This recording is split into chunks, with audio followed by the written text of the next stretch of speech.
अस्सलाम वालेकुम। कुकिंग में सीमा खान। आज हम आपके साथ मुंबई के ठेलों पे बिकने वाली सबसे ज़्यादा फेमस चना चाट की रेसिपी शेयर करेंगे। जूहू बीच पे चौपाटी पे भी चना चाट बहुत बिकती है। बहुत ही मज़े की हेल्दी चना चाट की ये रेसिपी है। कच्चे आम की कैरी मार्केट में आ गई है, तो आप इस चना चाट को ज़रूर ट्राई करें। इस चाट में कच्चे आम का फ्लेवर बहुत ही ज़बरदस्त लगता है। रेसिपी बनाना शुरू करते हैं। रेसिपी स्टार्ट करने से पहले मेरी रिक्वेस्ट है, चैनल को जिन्होंने अभी तक नहीं सब्सक्राइब किया है, हर आसान सी रेसिपी जानने के लिए मेरे चैनल को सब्सक्राइब कर लें।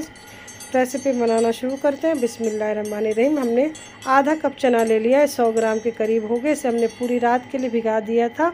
आप इसे कम से कम 8 से 9 घंटे के लिए ज़रूर भिगाएं।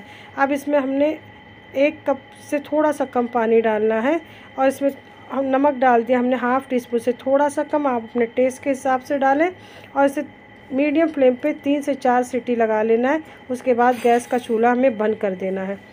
कुकर को अपने आप ठंडा होने देना है।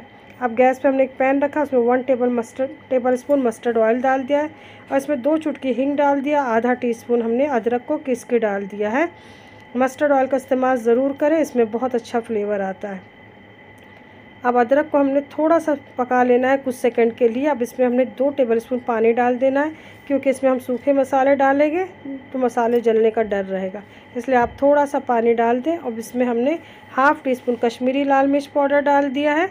ये तेज़ वाली नहीं है, लेकिन इससे अच्छा कलर आएगा। हाफ़ टी स्पून भुने ज़ीरे का पाउडर और 1/4 टीस्पून इसमें हमने काला नमक डाल देना है और हाफ़ टी स्पून इसमें हमने चाट मसाला डाल दिया है। अब इसे हमने 1 मिनट के लिए पकाना है, ताकि मसाले हल्के से पक जाए ऑयल में। मसाले ऑयल में अच्छी तरीके से पकने लगे तो इसमें हमने चने को डाल देना। चने को बिल्कुल हमें इसी तरीके से गलाना है। अब चने को हमने अच्छी तरीके से मसालों में अच्छी तरीके से कोट कर लेना है। अब इसमें हमने 1/4 चम्मच गरम मसाला पाउडर डाल दिया है। ये घर का गरम मसाला पाउडर है। गैस की आंच को आप मीडियम ही रखिएगा। चने को हमने मसाला डालने के बाद बहुत देर तक नहीं पकाना। अब इसमें हमने थोड़ा सा नमक डाल दिया है, आप अपने टेस्ट के हिसाब से डालिएगा। अब सबको अच्छी तरीके से मिक्स करके इसे ठंडा होने के लिए हमने रख दिया था और तमाम सब्ज़ी को हमने काट लिया है। इफ्तार से पहले आप इस तरीके से सब्ज़ी को काट के तैयार कर लें और मिनटों में ये चाट बन के तैयार हो जाती है। अब हम इसमें एक बाउल में चना डाल देंगे, एक डिश में। अब इसमें हमने एक छोटे साइज़ के टमाटर को लिया है।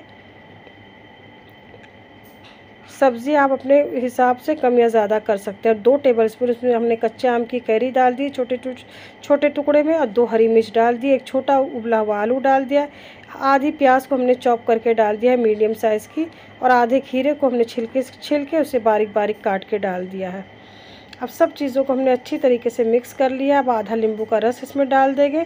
खट्टा और तीखा आप अपने टेस्ट के हिसाब से कर सकते हैं। कुछ लोगों को ज़्यादा खट्टा पसंद आता है, कुछ लोगों को कम, तो वो हिसाब से आप डालें। अब इसमें हमने थोड़ा सा चाट मसाला और मिक्स कर लिया अपने टेस्ट के हिसाब से। आप अपने टेस्ट के हिसाब से मसालों को बैलेंस कर सकते हैं। अब सबको अच्छी तरीके से मिक्स करके इस पर बारीक कटा हुआ थोड़ा सा हरा धनिया डाल दें और नींबू के स्लाइस और हरी मिर्च के साथ आप इसे सर्व करें। बहुत ही हेल्दी रेसिपी है। गर्मी के मौसम में कुछ सिंपल खाने का दिल चाह रहा हो तो आप इस चना चाट को ज़रूर ट्राई करें। इफ्तार में आप बनाएं पकोड़े भजिए, तेल वाली चीज़ों के बदले आप गर्मी में इस चाट का मज़ा लें। बहुत ही मज़े की हेल्दी चाट बनती है। रेसिपी को ज़रूर ट्राई करिएगा। उन बहनों से मेरी ख़ास रिक्वेस्ट है जिन्होंने अभी तक मेरे चैनल को नहीं सब्सक्राइब किया है, अपना प्यार बनाए रखें, चैनल को सपोर्ट करें, ज़्यादा से ज़्यादा फैमिली फ्रेंड में शेयर करें। कमेंट में लिखें कि मेरी रेसिपी आप लोगों को कैसी लगती है। जो भी पकाएं दिल से पकाएं, प्यार से घर वालों को खिलाएं। फिर मिलते हैं नई रेसिपी के साथ इंशाअल्लाह। अपना ख्याल रखिएगा, दुआओं में याद रखिएगा। अल्लाह हाफिज़।